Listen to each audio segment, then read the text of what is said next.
Sucessão estadual. O Jornal da Gazeta dá sequência à série de entrevistas com os candidatos ao governo paulista e recebe hoje Fábio Feldman, do PV. A entrevista terá 10 minutos de duração. Também participa o comentarista do Jornal da Gazeta, Paulo Marcum. Boa noite, Marcum. Candidato, boa noite. Muito obrigada por estar aqui. Agradeço. Candidato Fábio Feldman, o senhor já disse que foi derrotado em eleições para a Câmara Federal porque criou o rodízio. O senhor acredita que ainda hoje isso pese e que possa, de alguma forma, trazer dificuldade para o deslanche da sua campanha? Olha, Maria Lídia, eu diria o contrário. Hoje o rodízio está legitimado aqui em São Paulo. Quer dizer, quando eu fazia rodízio, na década de 90, havia uma resistência muito grande. E hoje é o contrário, quer dizer, eu sinto que há uma, digamos assim, uma compreensão da importância do rodízio, e talvez o fato mais relevante foi quando o prefeito Gilberto Kassab, há 2 anos atrás, suspendeu o rodízio nas férias e a população pediu o rodízio de volta, ainda que o rodízio que nós fizemos na década de 90 seja muito diferente do rodízio de hoje. O senhor acha que... Desculpa, Marcos, só completando essa, na esteira, com esse ar pavoroso que nós estamos respirando, e o trânsito também tão complicado, o senhor é favorável que se amplie o rodízio para 2 vezes por semana em São Paulo agora? Olha, Maria Lídia, o nosso rodízio tinha uma função ambiental e de proteger a saúde pública. Ou seja, ele é muito diferente do rodízio para o congestionamento. Mas eu quero dizer o seguinte, quer dizer, a continuar o ar muito seco, talvez haja necessidade de ampliar o rodízio. Inclusive, o rodízio que nós fazíamos era um rodízio de dia inteiro e em toda a região metropolitana. E eu tenho dito o seguinte, em termos de política estadual de trânsito, quer dizer, que eu acho que ela é necessária para combater o congestionamento. Quando eu fui secretário de Meio Ambiente, a frota aqui em São Paulo era de 5 milhões de veículos. Hoje a frota é de 6 milhões de veículos. Então, grande parte das cidades médias do estado de São Paulo tem muito problema de congestionamento e provavelmente muito problema de poluição. Ou seja, o rodízio talvez seja a única alternativa enquanto nós não tivermos um bom transporte público. A Maria Lídia fez a pergunta que eu ia fazer, mas eu queria ficar no transporte público.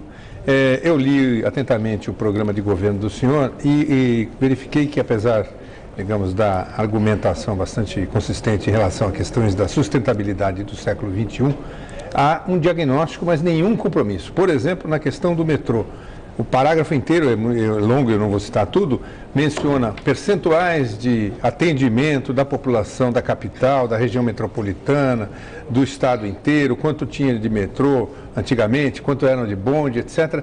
Não há nenhum compromisso sobre o que será feito, qual a mudança que vai acontecer, se vai acontecer alguma mudança. Olha, Marcon, foi ótima oportunidade de se falar isso, porque nós fizemos diretrizes, estamos complementando aquelas diretrizes. E nós estamos defendendo claramente o que eu chamo de política estadual de transporte sustentável, que ele pretende o quê? Diversificar a matriz. Quer dizer, nas grandes cidades, metrô, corredor de ônibus, especialmente onde cabe o Estado intervir, e também a hidrovia. Aqui na região metropolitana de São Paulo, nós estamos discutindo, por exemplo, a possibilidade de hidrovia no Tietê, em Pinheiros, para transporte de cargas. Ou seja, nós defendemos esse tipo de transporte e o metrô entra. Mas para você ter um compromisso de quilômetros de metrô, nós precisamos saber, inclusive, qual é o orçamento para isso e como financiar. Agora nós estamos complementando, esses são diretrizes iniciais, e vamos detalhar, inclusive, com esse compromisso que eu chamo de política estadual de transporte sustentável, em que o metrô entra, além do metrô, outras modalidades ferroviárias, e também quero insistir na hidrovia, que eu acho que pode ser uma grande alternativa na região metropolitana de São Paulo para o transporte de carga. Falando na hidrovia, obras para a preservação do Tietê, elas parecem intermináveis. Tem algo errado aí? É causa perdida? Não, de jeito nenhum, Maria Lídia. Inclusive, nós estamos discutindo um compromisso que nós estamos assumindo de despoluir o Tietê em 8 anos. Grande parte da poluição do Tietê hoje é esgoto doméstico.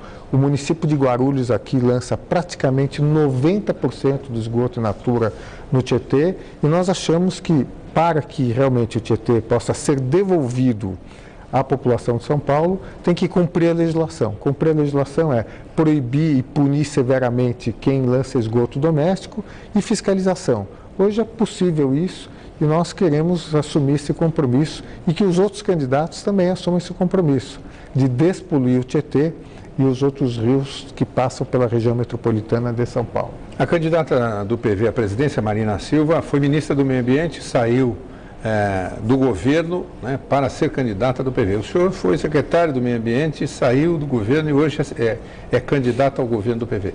No seu caso, isto é uma crítica ao PSDB ou o senhor acha que o PSDB fez um bom governo, pelo menos no tempo que o senhor estava lá? Olha, enquanto eu estava lá, nós fizemos o possível. Eu tenho muito orgulho de dizer que eu fui secretário do governador Mário Covas, saí do PSDB no ano de 2005 por uma questão política, Marcum, porque eu acho que o Partido Verde é aquele que tem, digamos assim, uma agenda mais contemporânea do século XXI. Foi por isso que eu saí do PSDB naquela ocasião e acho que a diferença entre o Partido Verde e os outros partidos em relação aos nossos temas é que nós achamos que eles têm que estar no centro das decisões políticas, porque eles são muito importantes, e não na periferia. Agora, então, quem não está no século XXI, já que a sua posição nas pesquisas não é muito favorável, é o eleitor brasileiro, o eleitor de São Paulo? Olha, Marcum, vamos relativizar a minha condição nas eleições. O PV, o Partido Verde, tem o menor tempo de televisão aqui em São Paulo. Nós temos 59 segundos. Quer dizer, quem acompanha a campanha eleitoral sabe que nós temos praticamente realizado uma campanha com absoluta austeridade. Então, eu acho que nós estamos cumprindo o papel do Partido Verde nessa campanha. Quer dizer, o que é? Colocar uma agenda inovadora, eleger uma bancada de deputados estaduais, federais. Temos um excelente candidato ao Senado, Ricardo Yang. Agora, se o PV, o Partido Verde, tivesse o tempo de televisão que os outros têm, a máquina federal e a máquina estadual como os outros têm, e nós estivéssemos mal na pesquisa, eu acho que o teu comentário seria correto. Eu acho que nós estamos fazendo o possível e acho que o Partido Verde vai crescer muito nessas eleições. Quero fazer um comentário sobre a minha candidata Marina Silva. Ela, na minha opinião, está extraordinariamente bem. Terceira colocada, 10%, algumas cidades aqui em São Paulo 20%, Rio de Janeiro em primeiro lugar, também com uma estrutura de campanha incomparavelmente menor do que os outros candidatos. O senhor diz que Dilma Rousseff tem uma trajetória hostil em relação à questão ambiental. Se ela for eleita, que perspectiva tem a questão ambiental no futuro? Olha, eu realmente acompanho a ministra Dilma desde que ela foi ministra de Minas e Energia. E já no ano de 2003, ela teve uma posição, por exemplo, contra o que o Brasil tinha assumido como compromisso de ter energia renovável na matriz energética do mundo. Portanto, a ministra Dilma não tem mostrado aí muita compreensão em relação ao tema de meio ambiente. Por essa razão, inclusive, a Marina Silva saiu do Ministério do Meio Ambiente e saiu do Partido dos Trabalhadores. Se por acaso acontecer da ministra Dilma, espero que isso não ocorra, vir a ser eleita presidente, eu espero que ela compreenda os desafios dos temas ambientais, do aquecimento global e que, inclusive, coloque na agenda do governo, já pensando como presidente de todos os brasileiros, esses temas que, na minha opinião, são cruciais para o Brasil, para São Paulo e para a humanidade. O programa do senhor tem os tais eixos verticais, que são 4, e tem os transversais. No número 7, fala em segurança, qualidade de vida e promoção de ambiente de paz e saúde. Mas a descrição do que seria feito é adotar medidas preventivas focadas no controle da desordem pública, terrenos abandonados, paredes pichadas, lixo nas calçadas, etc. Isso não parece tolerância zero? E tolerância zero tem alguma coisa a ver com o PV? Não, olha, eu quero lhe dizer que claramente eu estou defendendo o Marcum tolerância zero com crime organizado, está no programa. Tolerância zero com tráfico de drogas, tolerância zero com tráfico de armas. Nós estamos ostensivamente assumindo isso. Inclusive, no caso da segurança pública, nós achamos que nós temos que investir muito em inteligência, compreender como se lava o dinheiro do tráfico. Quer dizer, ir numa articulação, inclusive, com o governo federal, porque essa matéria de lavagem de dinheiro depende muito da ação da Polícia Federal e o combate a tráfico de armas da ação também da Polícia Federal nas fronteiras. Então, nós estamos defendendo claramente tolerância zero com crime organizado. Tolerância zero também com ocupação de áreas de mananciais e áreas de risco? Sem dúvida, Maria Lídia, quando eu fui secretário de Meio Ambiente, quer dizer, nós tivemos uma política de não permitir ocupação em área de manancial, e também áreas de risco. Inclusive, isso também nos difere dos outros candidatos. Quer dizer, aqui, quando a gente verifica um desastre natural, quer dizer, deslizamento no Rio de Janeiro, o que você verifica? Que, normalmente, a ocupação é ilegal, descumpre o Código Florestal e o poder público vai lá, coloca luz, água e depois tenta remover. Então, tolerância zero com ocupações irregulares, especialmente na região metropolitana de São Paulo. Muito obrigada, candidato Fábio Feldman. Eu que agradeço aqui a oportunidade e obrigado aí a vocês.